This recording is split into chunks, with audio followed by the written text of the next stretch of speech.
The Lost Child. Opening scene. The story begins on a rain-soaked evening in a small southern city. The air is thick with grief as young Ethan Parker sits alone on the edge of his mother's hospital bed.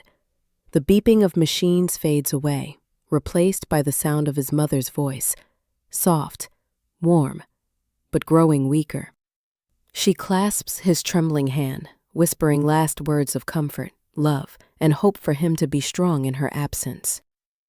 The next day, the house is filled with relatives in black, the smell of casseroles and cold coffee lingering in the kitchen.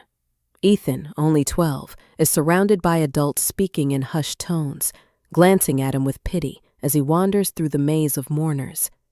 He longs for his mother's embrace, feeling completely adrift without her.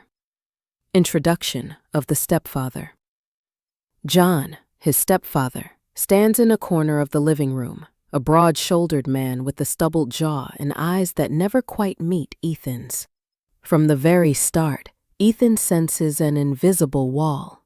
At the funeral, John's arm drapes heavily over Ethan's shoulders, not for comfort, but for control, steering him away from the distant relatives who try to offer sympathy. Ethan's emotions. Ethan feels the world closing in on him. The rooms of the old house that once felt safe now echo emptily. His mother's scent still lingers on her favorite scarf, which he clings to at night. Grief mixed with fear settles deep in his chest. He dreads the future under John's roof, haunted by snatches of memory, harsh words, cold glances that now seem menacing with his mother gone. The first night. That evening, after the house empties, John orders Ethan to clean up. Any softness in his demeanor vanishes. Ethan moves through the motions, stacking dishes and wiping counters, his mother's photo watching from the kitchen door frame. Alone in his small bedroom, Ethan curls up under the blanket, tears leaking onto his pillow. He whispers goodnight to his mother, promising he'll try to be brave. Closing scene. Thunder cracks in the distance as Ethan falls into a restless sleep. For the first time, the darkness in the house feels complete. No gentle footsteps to check on him. No whispered, "Spot gone," is any pretense of kindness. When Ethan protests, explaining he'll be late to school, John's face hardens. "Don't backtalk me, boy. You start acting like a real man, or you'll wish you had." Ethan washes the dishes in silence, his hands shaking in the suds. His backpack waits by the door, a silent symbol of the childhood slipping from his grasp. At school, the world's indifference. At the bus stop, Ethan struggles to hide the red marks on his arm from where John gripped him too tightly. His friends chatter about video games and soccer practice, but Ethan just nods, keeping his hurt tucked behind a brittle smile. No one seems to notice that his jokes have vanished or that his shoulders slump beneath invisible weight. Home becomes hostile. After class, Ethan hurries home, hoping to escape into his room. But the moment he walks through the door, John's law reigns. "No games, no TV. Homework at the kitchen table, then yard work," John barks. Any attempt at kindness or conversation is ignored or worse, mocked. Chores pile up, laundry, sweeping, taking out trash, while John sprawls on the couch, eyes glued to the TV, beer can sweating in his grasp. Silencing the child. One evening, Ethan asks if he can visit a friend's house for a birthday party. "No," John growls, not looking up. "You don't need friends. Need to learn discipline." When Ethan tries to call his grandmother, hoping for a sliver of comfort, John rips the phone away. "No more calls. I said I'm in charge." Ethan's world narrows to gray corridors and curt orders.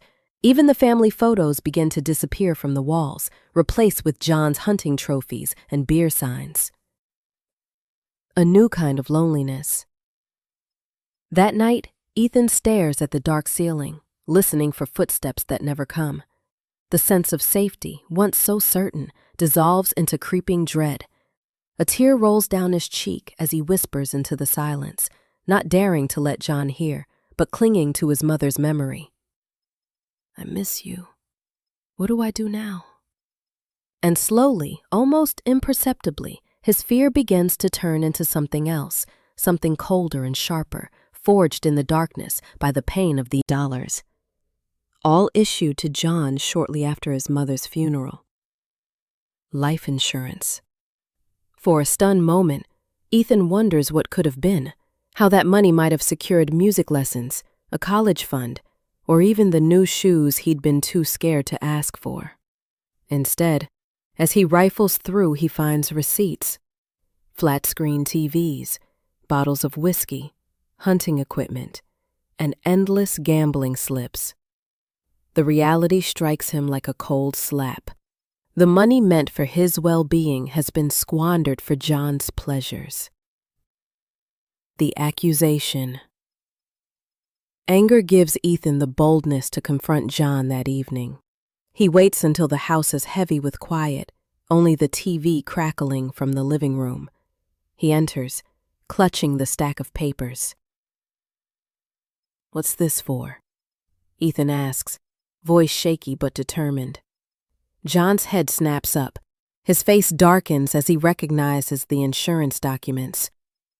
"Don't go snooping where you don't belong." His voice is low and threatening. When Ethan, emboldened, stammers, "That money was for us, for me." "Why are you spending it on yourself?" John erupts. He seizes the papers, tearing them from Ethan's grip, and shouts, "It's my money now. Your mother left me in charge, not you. Don't you ever question me again." The threat. John advances, eyes wild, finger jabbing inches from Ethan's face. "You pull something like this again, and I'll make you regret it. You hear me?" Ethan retreats, adrenaline burning in his veins, shock and betrayal clouding his vision. The sense of betrayal. Locked in his room, Ethan cradles his mother's scarf, silent tears staining the old fabric.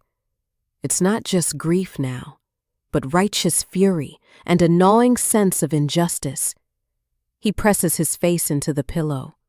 The loss of his mother now compounded by the realization that the man she trusted is stealing not just money, but Ethan's future. Somewhere in that sleepless night, Ethan vows he will not let it go. The seeds of resistance dig their roots a little deeper. Hopeless attempts, yearning for help. Ethan's days blur into one another. Ethan tries again. Between classes, he lingers by Mrs. Ramirez's desk, the kind guidance counselor who once gave him a warm cookie after his mother's funeral. But as he shuffles his feet, gathering courage, he sees the skepticism in her eyes, her mind already preoccupied with other students and endless paperwork. When the bell rings, any chance for confession slips away. John's deceptions. That evening, Mrs. Carter stops by with a casserole, mentioning she saw Ethan looking troubled. John, all smiles, thanks her graciously, saying, "Ethan's still adjusting." Poor boy, he just misses his mom. He slips an arm around Ethan, gripping his shoulder just a bit too tightly, a warning buried in the gesture. Later that week, Mrs. Ramirez calls home to check in. John answers, his voice warm and rehearsed. "We're doing fine. Ethan's a good kid, just a little moody after everything that's happened." Walls closing in. No one suspects the truth. Each night, Ethan lies awake, listening to the ticking of the old clock in the hallway, wishing someone would see through John's mask. But every time he tries to speak, the words turn to dust on his tongue. The world remains unchanged. He scribbles in his battered notebook, trying to make sense of his tangled feelings. Why won't anyone believe me? Why can't I say it out loud? A growing silence. As days go by, Ethan grows quieter, his laughter fading, his shoulders drooping a little more. At home, John's rules grow stricter. At school, Ethan drifts further from his friends, afraid they'll ask too many questions. He watches the autumn wind shake gold leaves from the trees, a silent, powerless witness to change. The invisible wall around him grows higher, thicker, almost impenetrable. Fading hope. The chapter closes on Ethan, sitting by his bedroom window, knees pulled to his chest. The moonlight streams in, pale and lonely. But Ethan's hope dims with each passing day. The help he longs for still feels impossibly out of reach, and the nightmare shows no. Learn to guard his words like precious things. Someone who sees. Over the next weeks, Miss Watkins keeps an eye out for Ethan. One lunch period, she finds him alone at a back table, sketching his mother's garden from memory in a battered notebook. "That's beautiful," she says, pulling up a chair. "I used to draw when I felt lonely." Ethan's wall wavers just a little. She doesn't press, just sits quietly, respecting his silence while radiating warmth. Caring beyond the classroom. Miss Watkins isn't the only one. One afternoon, as Ethan shovels snow from Mrs. Carter's walk, the old lady invites him in for cocoa. The kitchen is bright and warm, smelling of cinnamon. "You know, you can always talk to me if something's troubling you," Mrs. Carter says softly, her wrinkled hand covering his. Ethan nearly lets his guard down, but memories of John's threats freeze his tongue. Still, the comfort lingers. Encouragement sprouts. Back at school, Miss Watkins slips Ethan a copy of To Kill a Mockingbird. "Read it," she encourages. "Tell me what you think." "I believe you're stronger than you know." Ethan takes the book home, hiding it under his pillow like a secret. He reads by flashlight, heart racing as he follows Scout's courage. For the first time in a long while, Ethan dares to imagine his own bravery. The seed of resolve. One night, lying in bed, the words of Miss Watkins echo in his mind. "You are stronger than you know." The next morning, he stares at the bruises blooming on his forearm and resolves, however faintly, that things will not always be like this. In a quiet moment, Ethan begins drafting letters he never sends. One to his grandmother, one to Mrs. Carter, one to Miss Watkins. In them, he tells the truth, if only on paper. With each word, the weight lessens. Chapter closing. The chapter ends with Ethan standing in the hush of the library, the faintest flicker of hope warming his chest. The darkness of home still lurks, but now, tucked into the folds of his battered notebook, is courage he'd thought a minute. He wrenches free, stumbling back. "Enough," Ethan whispers, barely audible at first, then louder. "That's enough." John's mouth twists with rage, but Ethan doesn't give him the chance to react. He bolts for the front door, grabbing his backpack with shaking hands. He's out into the gray dawn before John can lurch after him. The street feels endless and cold, but Ethan runs toward the only place he's dared to hope in, the school. The building glows golden in the rising sun, a rare beacon. He bursts through the side entrance, not stopping until he reaches the guidance office. Mrs. Ramirez is startled by Ethan's arrival, out of breath, face pinched with fear. In broken, halting words, Ethan tells her everything. The nights without sleep, the bruises, the isolation, the threats. He expects disbelief or impatience. Instead, her eyes well with concern, and she listens, truly listens. Ms. Watkins arrives, and together they call the proper authorities. For the first time, the truth spills out in full, not just the facts, but the pain that shadows each memory. There are forms and statements, but mostly there are open arms and steady voices. By late afternoon, Ethan sits in a warm office under soft fluorescent lights as a social worker assures him, "You're safe now." The police visit his home, removing John in handcuffs, neighbors peeking from windows as the myth of the grieving stepfather collapses. The days that follow are uncertain, but filled with a different kind of silence, a gentle, expectant quiet. Ethan moves in temporarily with Mrs. Carter as the system arranges for his next steps. She sets a plate of warm cookies before him and says, "You're home here for as long as you need." The house smells like safety. That night, curled up in a real bed with clean sheets, Ethan traces the crease of his battered notebook. He writes, "I am more than what's happened to me. Outside, spring is coming." Starts to thaw. He joins the art club after school. With each brushstroke, he lets out memories. The garden he shared with his mother. The harsh shadows of John's voice. The delicate hope of new friends.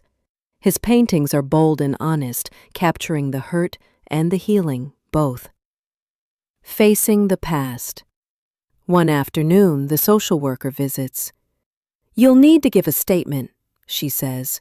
"Face what happened." Ethan nods, nervous but resolute. This time, he has an army of support. Mrs. Carter at his side, Ms. Watkins waiting just outside the door. Telling his story is painful, but with each word, Ethan feels lighter, finally unburdened. Rediscovering Joy Spring comes in soft green waves. Mrs. Carter takes Ethan to the library, helps him plant tomatoes in the backyard, teaches him her secret pie recipe. On weekends, they visit his mother's grave. He leaves her fresh wildflowers and tells her about his days, about art projects, new books, and small victories. A renewed sense of family. It's not all easy. Some nights, shadows of the past creep in, old fears, nightmares, guilt. But when Ethan stirs, Mrs. Carter is there, with quiet reassurances, gentle hugs, and sometimes just a warm, grounding presence in the chair beside his bed. By summer, Ethan laughs more freely, sometimes surprising himself. He calls Mrs. Carter Grandma one afternoon and blushes, but she only squeezes his hand and says, "I hoped you would." Looking forward. As his case closes and adoption papers are filed, Ethan stands on the threshold of a life he is finally allowed to imagine for himself. Ms. Watkins visits to congratulate him, bringing a framed copy of his art club portrait. "For courage," she says. The chapter ends with Ethan, notebook in hand, sitting under a sprawling oak in Mrs. Carter's yard. He writes, "Home isn't just a place. It's the people who hold the light for you until you remember how to shine." For the first time, Ethan looks toward the future without fear, only hope and the quiet certainty that he is, at last, free. Healing and growing, and the moments of hope. With each session, he learns to separate the person he is from the things he's suffered. He begins to understand words like trauma and resilience. Some days, pain returns with a vengeance. But now he fights back, with memories of kindness, with new routines, and with a journal Dr. Singh encouraged him to keep. Bit by bit, the nightmares fade, replaced by dreams of possibility. Growth through friendship. At school, Ethan's world broadens. He grows closer to his friends in the art club, sometimes trusting them with pieces of his story. They surprise him with their acceptance, never pity, just a steady sense that he belongs. Together they paint a mural for the spring festival, depicting a garden bursting into bloom. When they all sign their names at the bottom, Ethan's is in the center. Ms. Watkins remains a guiding presence, urging him to enter his work in the district art showcase. When his painting wins an honorable mention, he finally believes what she always told him. You're brave. Ted, you matter. Connection and new bonds. Some afternoons, Ethan writes letters to his grandmother in the next state, lines filled with gratitude and the day's small details. When she visits, the bond is gentle and slow, but real, like sunlight finding its way through old, heavy curtains. Mrs. Carter shows him old family photos and invites him into new traditions. When adoption day arrives, there are flowers on the table, hugs from friends, and a sense of true belonging. All the broken pieces of Ethan's story now fit together in an unexpected, beautiful way. 10. Looking ahead. Summer returns, and with it, fresh hope. Ethan dreams bigger. Maybe a career in art. Maybe traveling. Maybe helping others who felt as lost as he once did. He helps Mrs. Carter with the garden, watching flowers flourish in the same soil where weeds used to grow. One night, as fireflies blink outside his open window, Ethan writes his truth in his battered notebook. I have scars, but they don't define me. I am loved. I am healing. I am growing every single day. He tries out for the first time as a goalie. Embracing hopes and ambitions. Art remains Ethan's sanctuary. His room, once a refuge, now brims with canvases, explosions of color, hope, and stories he trusts the world with at last. Ms. Watkins continues to encourage his talent, urging him to apply to a summer arts program across the state. The idea frightens and thrills him in equal measure. Mrs. Carter beams with pride, promising they'll figure out travel and supplies together. Beyond art, Ethan dreams big. He talks with Dr. Singh about college, perhaps becoming a teacher or an art therapist, someone who could help kids like he once was. This dream, once impossible, now feels tangible. You have a gift, Dr. Singh tells him, and a story that matters. Staying connected and giving back. Ethan keeps in touch with his old counselor, Ms. Ramirez, writing occasional updates. He even volunteers at the school library, quietly mentoring younger kids who linger on the margins. He recognizes the wary glances and hunched shoulders, the longing for a safe space. It gets better, he tells them, meaning every word. At home, Mrs. Carter bakes celebratory pies for every little milestone. On weekends, they visit local galleries and plant bright flowers in the garden.